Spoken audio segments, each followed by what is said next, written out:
guys, welcome to the Holy Lineage podcast, episode 1. I thought it would be a great idea to start out with my full testimony of how I was saved out of New Age deception, but it all started when I was a child witch. Yes, you heard that correctly. So a little bit of background, my family didn't grow up religious. We weren't even spiritual. We didn't believe in anything. We celebrated Christmas, but that was only for the presents, honestly. I believed in God ever since I was little, but we didn't talk about God. And I certainly didn't know anything about Jesus. I knew what he looked like because I'd seen pictures of him, but and I think I knew he was the Son of God, but that's about it. Certainly, well, I didn't know anything more than that, honestly. So we were allowed to believe whatever we wanted to. And when I was 9 years old, I found myself in a New Age bookstore. It's like a metaphysical store, like airy, fairy, light, and, ethereal bookstore type of thing with like little crystals and stuff. And I was drawn to this book, this little green book called True Magic. And this book is famous in the witchcraft community, especially back in the 90s, for, being a spell book for white witches. And that day I got that book, and I immediately started doing spells and witchcraft. And if you're not familiar with, witchcraft and spells and things like that, that's awesome. But it might sound crazy to you, but it is very much real. It's very much real.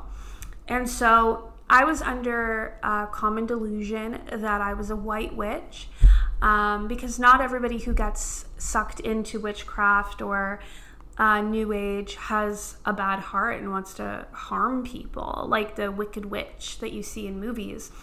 No, a lot of people have really good hearts, and so the way that they are able to be deceived into practicing something evil is by, being under the illusion that they are a white witch and that, there is white magic and stuff. And so that's what I did. I practiced white magic. I did lots of different kinds of spells and rituals. But the point is, it doesn't matter if it's white magic or not, it still opens you up to demonic influences, and it still goes against God. And I did not know that at the time. So, same age, 9 years old, I actually also moved to a new home with my family. And on the way to this new home, I was driving in the back seat of the car, and I was pretty spaced out. All of a sudden, I looked out the window and I saw this shop called the Occult Shop. And this was not your New Age metaphysical, airy-fairy, light and crystals store. No, this looked like something right out of the medieval times. And it was very dark. And it was literally called the Occult Shop. And I was drawn to that, and something in my head said, you have to go and find that store. Once you get to the house, you need to leave and go find that store and see what it's all about. And that's what I did. And that store, it felt like you were walking into another world. It was very dark. There was a lot of stuff in there that a 9-year-old should not be around. Like sex magic, necromancy, a lot of black magic. They had daggers on the wall. They had tarot cards. They had everything. It wasn't a white magic store. They had white magic there too, but they had everything, and it was very dark. Since day one of walking in that store, I was almost hypnotized by it. And I don't know how to describe it. I was like, it put me in this trance. I became obsessed with it, is what happened. And there were people who worked there. There was a teenager named Sabrina, and that actually was her name, weirdly enough.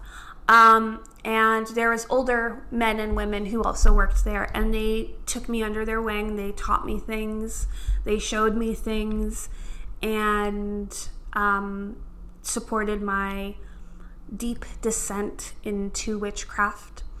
And so, I mean, I practiced all the way from 9 to into my teenage years. By the time I was 13, I was actually taking Wicca classes, being taught by a witch. And so I was learning in much more depth how to practice witchcraft. At the same time, my mom also got into it, and she started to practice as well. And she had an altar on the main floor of our home. I had an altar in my bedroom. At this point, I considered myself a Wiccan, which is like a pagan. I wore a pentagram around my neck with a serpent. And all the while, I did not know that any of this was evil. I did not know at all. Completely deceived. I just thought I was spiritual and connected to, whatever. I had no idea what I was doing. But I definitely thought I did. And you can imagine that with the amount of spell work, witchcraft, altars, and occult paraphernalia that was present in our home, that definitely invited in a lot of demonic oppression. And that home, it was very toxic.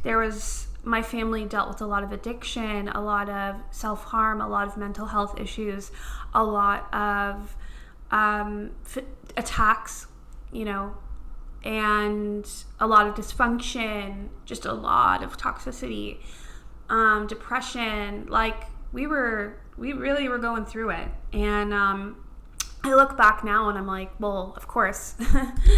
But that house was haunted, literally haunted. And it was so normal to me back then. It was normal to my mom. We would see shadows. We would hear voices. The craziest, creepiest things would happen in that house. I'll save those stories for another video. But it was haunted to the point where my friends in high school were afraid to come over because they literally, like, we joked that my house was haunted and no one wanted to come over, although they did come over a lot. They were always scared, and I always thought that it was funny because it was normal to me to have something chase me up the stairs. Like there were certain areas of that house where people would be extra scared, and you'd always feel somebody chasing you up the stairs. In the bathroom upstairs was also a kind of creepy. One of my best friends encountered something in that bathroom that whispered her name into her ear, and then shortly after that, the same thing happened to me. I remember her. Yeah, a lot of times I just remember my friends on the verge of tears because of things that happened in that home. It was a haunted house. So, as you can imagine, the devil just had a heyday with the amount of access that he had to me. And I pretty quickly spiraled into not only witchcraft, but what followed that was deep depression, self-harm, addiction. Like I was heavily addicted to hard drugs by the time I was 15. I dropped out of school for a period of time. I moved out of the home at 16 and lived in basically a drug den. That sort of led me to my first experience with God because I was a drug addict and that's all that really mattered to me. My spiritual practice didn't matter to me. Doing witchcraft didn't matter to me anymore. It was just about drugs and that's it. I also had a severe eating disorder. So that's all that mattered to me was my eating disorder and my drugs, and that's it. And the guy that I was dating at the time, although he had heavy addictions as well, he also did have a relationship with God. Like, he did grow up with a relationship with God, and he did have knowledge of the Bible, and he did know more about Jesus. And so he taught me a little bit about that, and it definitely satisfied something in me that had been searching since I was a little kid. And so I didn't go back to witchcraft, and I started believing in God. I started having a more of a relationship with God, although I still didn't know him. Like, I did not know him, but I started trying to like talk to him and things. But I didn't believe in the devil. And as you know, the greatest accomplishment in deception that the devil can achieve is to get you to believe that he doesn't exist, because if you think that he doesn't exist, then you're not going to fight against him. And that was me. I didn't believe in negativity. I didn't believe in hell. I didn't believe in the devil. And one day, my first real experience encountering and experiencing God, I was in the throes of this eating disorder. I was so sick, and it wasn't getting any better.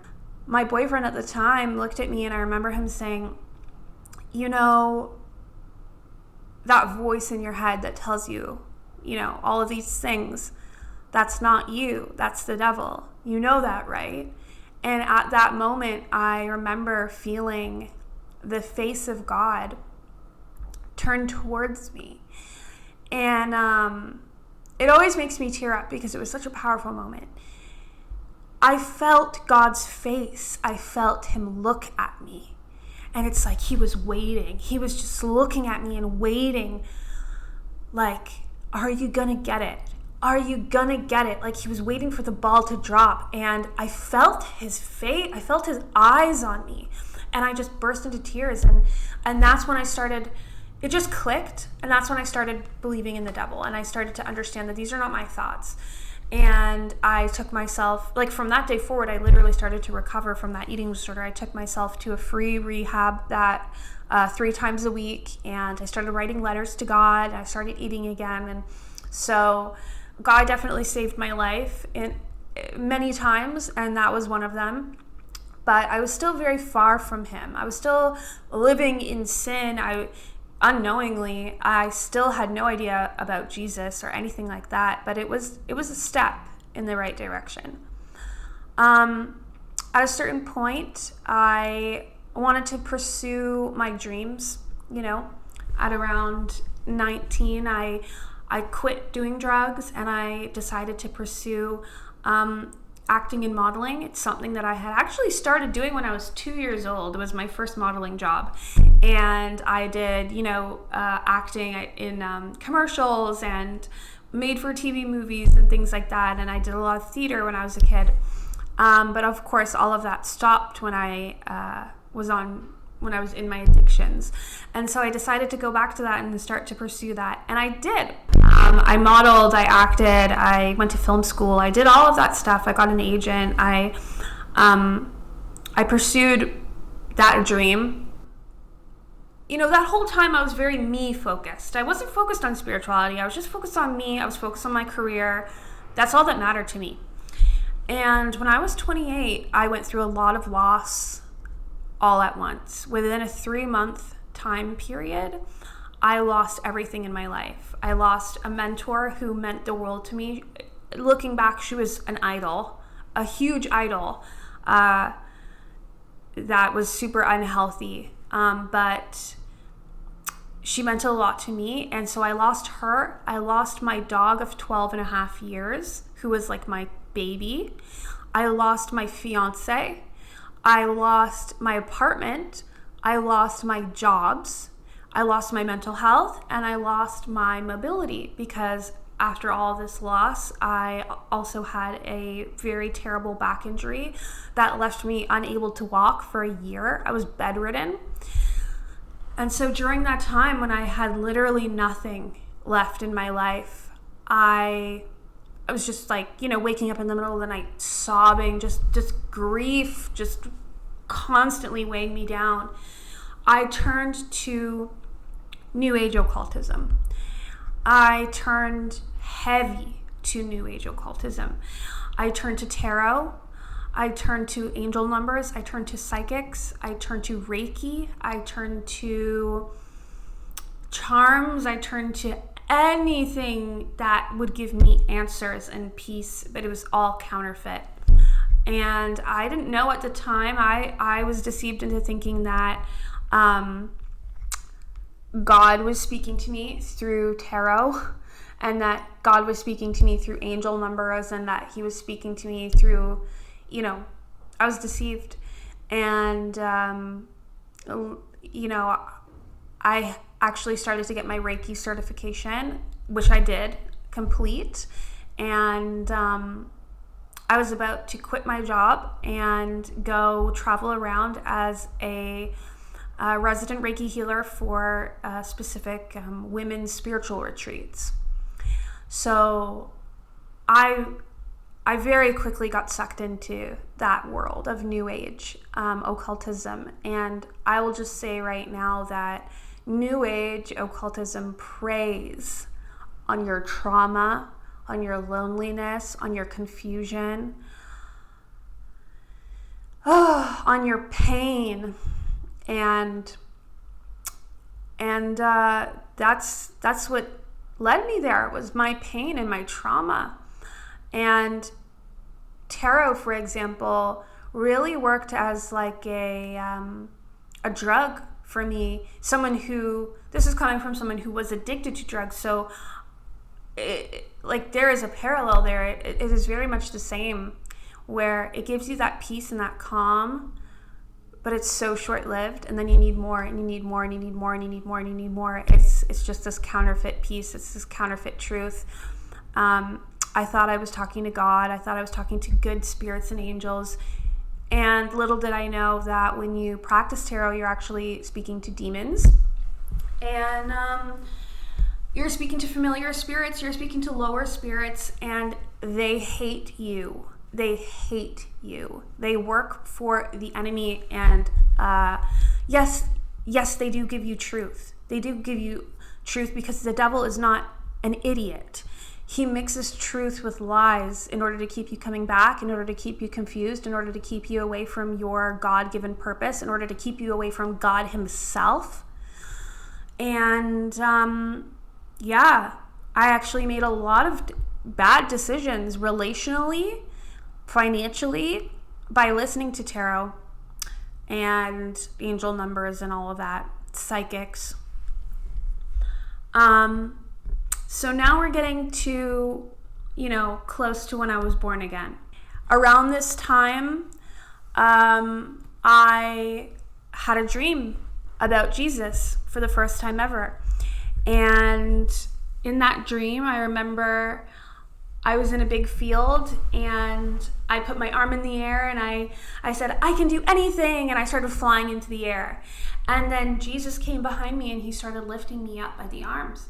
And I didn't see his full face, but I saw half of his face. I saw his hair. I saw his robe. I saw his hands, and I knew it was him. I could feel it was him.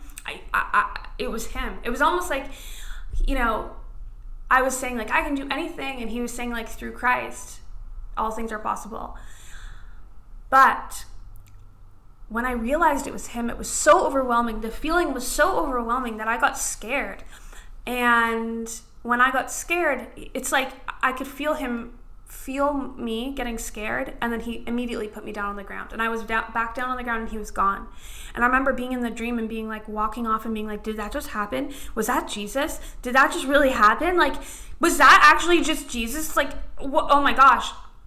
And then I remember waking up, and over the next 2 weeks, I thought about that dream constantly, and I had so much guilt. I felt so much guilt because Okay, we got cut off there for a second, but we're going to continue. So I remember feeling so much guilt because I was afraid of Jesus in the dream. And so, I was also going through at the same time crazy, crazy demonic experiences. The deeper I got into tarot and New Age, the more demonic experiences I had, but I didn't put two and two together. So I wasn't able to sleep at night. There was things in my bed. There were things on my ceiling. It was bad. I went almost 7 days without I'd have to stay up until it was 6 a.m. because of all this demonic activity, and then I'd finally feel safe enough to go to sleep. So this was all happening at the same time. And then I had this dream of Jesus. And then at the same time, I was finally certified in Reiki. Of course, all of this is happening at the same time, and I decide to quit my job. I was about to quit my job and go and be a resident Reiki healer for this women's spiritual healing conferences and groups or whatever around my province. So I was about to quit my job and I was really anxious. I felt really off about it. And so I started praying to God. And, one thing led to another in prayer. And all of a sudden I started thinking about that dream again. And I said to Jesus, if you reveal yourself to me one more time, I promise I won't be scared. Just reveal yourself to me one more time, please, please. And I promise you I won't be scared. And I was thinking in a dream. I had no idea what was going to happen next. But that was the moment that I was born again. That was the day Jesus did reveal himself to me. Time stopped. It was a supernatural experience. And he revealed himself to me as the truth. Jesus is the way, the truth, and the life. And he revealed himself to me as the truth. And he showed me the truth about everything. All the ways I was deceived, all the New Age deception, he showed me. He showed me the Bible verses in Deuteronomy. He showed me, all the ways I was living in sin. He showed me everything all at once in all these different ways. And I remember at a certain point just falling to my knees and weeping and crying out to God for forgiveness and just being like, I'm so sorry I didn't know. I'm so sorry I didn't know. Please forgive me. And he did. He did forgive me. In that moment, God gave me a new heart and new desires, and he kept all the best parts of my personality.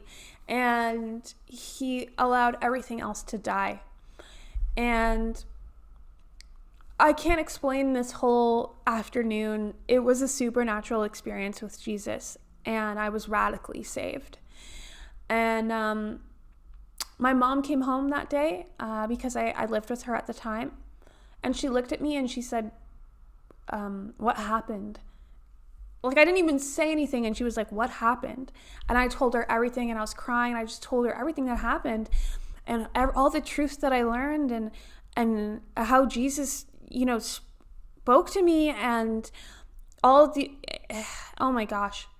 And that day we cleaned house. We went through the apartment and we got rid of all of the New Age paraphernalia, all the old witchcraft stuff, everything. The Holy Spirit took us through our apartment that very day, and we cleaned house. We got rid of everything demonic, and we really shut the door on the devil that day. And my mom has her own testimony. She has her own walk with God, and she was attending a church at the time, and she has her own story of how God brought her to him. But that day was significant for both of us. I mean, I'm happy to say that a lot of people in my family have come to Jesus, and they do have their own relationship with God now, including my mom and my dad. I won't get into their stories because that's their stories, that's their testimony, not mine to tell. But I will say that our family is not the same as it was back in that haunted house. And I give all glory to God for that. God is so good. And I would never have been able to get through the stuff that I've gone through post-salvation. I would have never been able to get through that pre-salvation without God, because he just provides, and he gives me hope. So much hope. He gives me so much faith. He gives me so much joy. He gives me so much peace in all of this chaos. And he gives me vision. And in my sickest moments post-salvation, because I got very sick in really weird ways. I dropped 60 pounds. I couldn't eat. I couldn't sleep. I couldn't work. I would be passing out on the floor like I was diagnosed with narcolepsy. It was horrible. It was a horrible time. I was in a lot of pain, a lot of pain. And during that time with him, because I really had nothing else, he gave me the vision for my brand, Holy Lineage, which is a clothing company. This is one of the hoodies, the Big Faith hoodie. It is a Christian streetwear brand, faith-based clothing company. And he gave me that vision. He gave me instruction. He gave me the motivation and the means to create it. And I am so grateful for that, because I've never felt anything be placed on my heart that was so much from God before. And I know that this is what he wants me to do. And still, there's so much more that he's shown me glimpses of where this brand is going to go. And I'm really excited for that. So I guess you could say that this first episode of the Holy Lineage podcast is sponsored by the Holy Lineage streetwear brand. Or clothing brand, I should say, because there's different styles and stuff. But yeah, that's where the name comes from, is my brand. And there's a link in the description below. I hope you guys will support it. And the other piece is this content creation, this podcast. He put that on my heart immediately when I was saved. But he also told me that he needed to do some work on me before I get on camera and start this new content creation journey, because I did content creation before being saved for years. And I did mostly like beauty and lifestyle and stuff like that. And there's nothing wrong with that, but it quickly felt empty to me. And I knew that God wanted to use this gift, this passion that I have for, creating content and being influential and being on camera. It was all leading up to using those gifts to glorify him. And so this is the first step in doing that. And I hope you guys will stay along for the journey. I already know what episode 2 is going to be. It's not as heavy. It is very cool though, and very heavenly.